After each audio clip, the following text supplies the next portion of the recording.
السلام علیکم، پروگرام پس آئینہ میں آپ کا میزبان غلام نبی مورائی۔ ناظرین، آج بات کریں گے پس منظر پہ، اور حسب معمول ہمارے مہمان محب اللہ شاہ صاحب۔ السلام علیکم شاہ صاحب۔ شاہ صاحب، آپ بات کریں گے گلوبلائزیشن، عالمگیریت کی، اور اس میں کون ونرز ہے، کس نے جیتا ہے، کون ہارا ہے۔ تو میرا پہلا سوال جو ہے وہ آپ سے یہ ہوگا کہ ہم گلوبلائزیشن کی ڈیفینیشن ہم اپنے ناظرین کو بتائیں کہ گلوبلائزیشن ہے کیا اور اس کا بیک گراؤنڈ کیا ہے۔ بہت ہی عام ایشو ہے مورائی صاحب جو آپ نے اٹھایا ہے۔ ساری دنیا اس سے متاثر ہو رہی ہے گلوبلائزیشن سے، کچھ پازیٹیولی کچھ نیگیٹیولی، بالکل ہے۔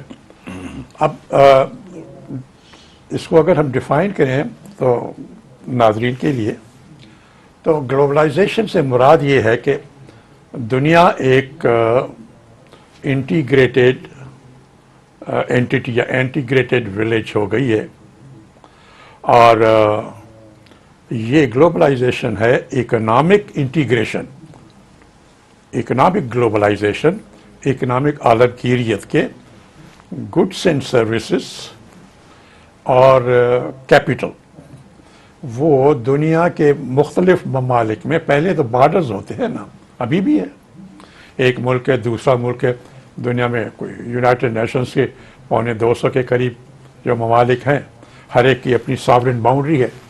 تو پہلے تو یہ ہوتا تھا کہ آپ اگر پاکستان میں ہیں، کام کر رہے ہیں، یا ملیشیا میں کام کر رہے ہیں، یا ٹرکی میں، یا انگلینڈ میں، یا فرانس میں، تو جو کیپٹل ہے اور جو بزنس ہے، آپ اگر ایگریکلچر پروڈیوس بناتے ہیں، یا آپ کوئی فیکٹری اور آپ ٹیکسٹائل گارمنٹس بناتے ہیں، تو وہ مارکیٹ اس ملک کے اندر جو ہے اسی میں بیچیں گے۔ پاکستان والا جو ہے وہ گویٹمالا یا برازیل میں یا ملیشیا میں نہیں بیچے گا۔ پہلے یہ ہوتا تھا، اور بڑی ریسٹرکشنس ہوتی تھیں ٹریڈ پہ، امپورٹ اور ایکسپورٹ پر۔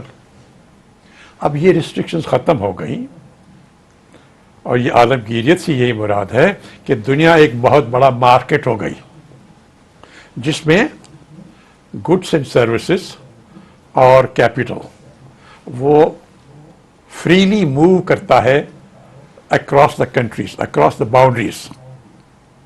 برازیل سے پیسہ یہاں پہ بھی آ سکتا ہے، پاکستان سے چین بھی جا سکتا ہے، پاکستان سے فرانس بھی جا سکتا ہے، اینڈ وائس ورسا۔ اسی طرح جو گڈس اینڈ سروسز ہیں وہ بھی، اگر آپ کی ٹیکسٹائل پروڈکٹس اچھی ہیں تو نہ صرف آپ پاکستان میں بیچیں گے، بلکہ آپ امریکہ میں بھی بیچیں گے، آپ یورپ میں بھی بیچیں گے، آپ برازیل اور ارجنٹینا کو بھی بیچیں گے۔ تو یہ عالمگیریت ہو گئی، ایک منڈی ہو گئی ساری دنیا۔ اب یہ کس چیز نے اس کو ایک منڈی کس چیز نے بنا دیا ہے، یہ کیسے بن گئی؟ سب سے اہم چیز جس نے اس کو فائدہ دیا یا اس کو بنانے میں مدد کی، وہ ہے ٹیکنالوجی۔ کہ آپ ابھی کمپیوٹر پہ بیٹھیں گے اور آپ کے 2-4 کلکس جو کریں گے تو پیسہ ادھر سے ادھر چلا جائے گا۔ یہ ٹیکنالوجی نے مدد کی کہ آپ یہ کر سکتے ہیں۔ پھر ایگریمنٹس ہوئے ایسے کہ یونائٹڈ نیشن سے، ورلڈ ٹریڈ آرگنائزیشن سے، یہ ایسے بین الاقوامی ادارے ہیں جنہوں نے ٹریٹیز اور ایگریمنٹس کرائے کہ بھائی free movement of capital and free movement of goods and services. اس وجہ سے ایک تو حکومتوں نے وہ ایگریمنٹس کیے، پھر ٹیکنالوجی نے مدد کی، تو پولیٹیکلی اینڈ ٹیکنالوجیکلی یہ دروازے کھل گئے، بارڈرز جو تھی کھل گئی، اب وہ چیزیں موو ہو رہی ہیں۔ اب یہ جو ہے ایک لحاظ سے پہلے سے نام گلوبلائزیشن نہیں تھا، لیکن تاریخی طور پر یہ جو دنیا میں بڑی امپائرز ہیں، رومن امپائر رہی،